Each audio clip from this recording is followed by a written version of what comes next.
Now, before we get into some more of the nuts and bolts of where the solution may lie here, we focused on this one program and the 41 individuals in the residential care.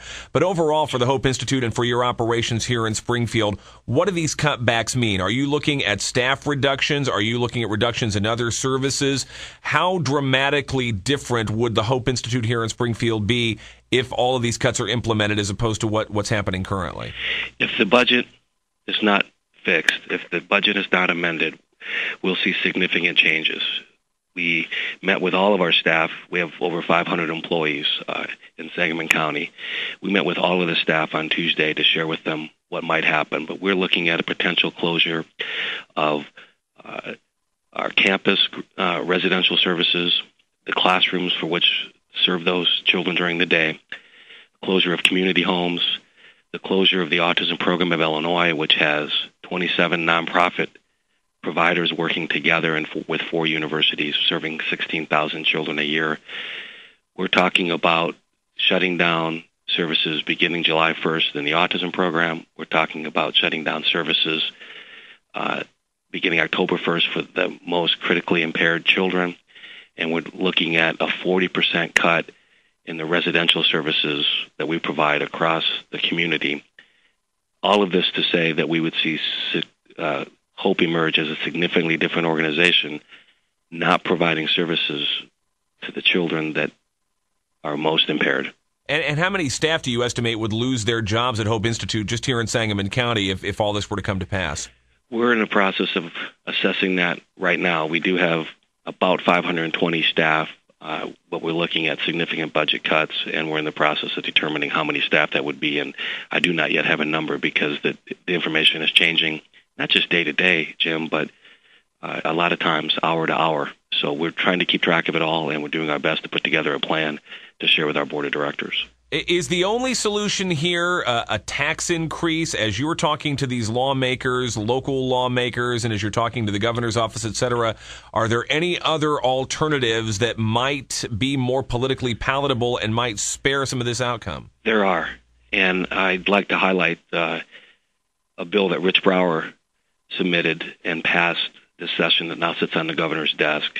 House Bill 3642 takes a unique step. It says, let's create a commission that has service providers, the people that provide the service, along with state agency executives and legislators, and let's get them in a room and let's identify where there are inefficiencies and where we can recoup more federal dollars. And there are significant inefficiencies. And this commission then will help Illinois recoup more federal dollars. And I think what's unknown to some people is that federal dollars are available to help fund these vital services that we're cutting today in Illinois.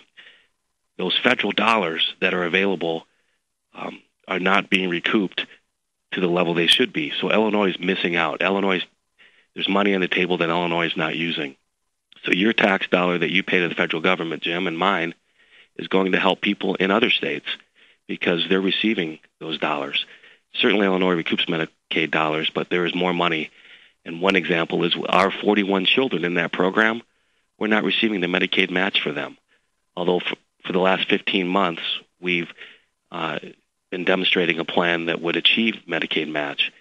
DCFS, the Department of Child and Family Services, our licensing body, signed off on that plan, but it requires other state agencies to approve it. We've had that plan in place for 15 months, and the state of Illinois has lost 60 cents on every dollar. If these changes were enacted, and they can be done immediately, we could save some of these services while the legislature tries to develop a budget that is both healthy and politically palatable, to use your term. Could those changes negate the need for a tax increase, or would we still have to have one, just maybe perhaps not quite as big a one? I'm not entirely certain. I do know that the size of the tax increase would be less because 60% funding for services like they're cutting today would go a long way. Joe, before we let you go here, it seems to me one of the big challenges you may be facing in all of this is that the impact that we're talking about here will be largely behind closed doors. Most of us do not in our day-to-day lives encounter profoundly disabled people in the course of receiving the care that they need. out of sight, out of mind, I guess, is a big fear here. Will we, the vast majority of Illinoisans, really see these effects? And if we don't necessarily see them, if we're not confronted with them day to day, can you really work up the political will among lawmakers to defy constituents' anti-tax feelings and actually make the changes that would need to be made to keep these programs going? Jim, I think you've identified the heart of the matter, is these threats of cuts and then the subsequent directive to make the cuts only serves the political advantage if the people in Illinois see the damage. Unfortunately, to observe the damage, the collateral damage would be significant. So we will see it. All of us are going to be disabled at some point in our life, either through age or other conditions. We all have a family member or a friend who's got a child or a family member that's disabled. Their services will stop. In addition to the service disruption, we're estimating, and it's coming out of the state government as well, over 100,000 people will lose their jobs. So not just so the people with disabilities won't receive their services. The elderly won't receive their services. Think of the economic impact of 100,000 people now being unemployed, and it's here in Illinois, and that's staggering. So we'll see the impact in services, and we'll see the impact on our local economies as well. What do we do, Joe? What's the directive that you would ask the people listening this morning to take up to try to make some difference in all of this? We elect our leaders, and our leaders need to know what we think. And I know a lot of us aren't comfortable calling our legislators because it's not something we think of every day. But this is the day. This is the week, and this is the time when we have to reach out and let our elected officials know this is unacceptable. We can do better. Joe Nyre, Executive Director of the Hope Institute here in Springfield. Thanks for coming on this morning, talking about it. I know these are very trying times. Please keep us posted on what's happening there with these 41 individuals and with the larger picture of the Hope Institute and the service it provides here in Springfield and across the state of Illinois. Joe, thanks again for your time. Thanks, Jim. 7:26. It's time for Chicken Every Sunday. Full meal, all you can eat, $7.99, 5 to 7 p.m. only. Best looking legs in town. Culver's West on Wabash News coming up. 970.